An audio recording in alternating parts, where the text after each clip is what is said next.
To install a 2.5-inch disk drive backplane, turn off the server, disconnect all power cords, disconnect all external cables attached to the server.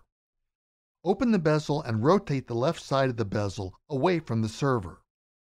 Lay the server flat on its side with the left side cover facing up. Remove the left side cover. Remove the air baffle.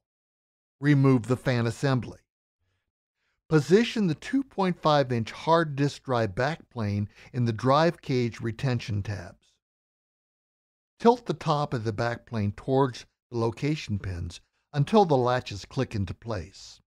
Connect the power, signal, and configuration cables to the 2.5-inch hard disk drive backplane.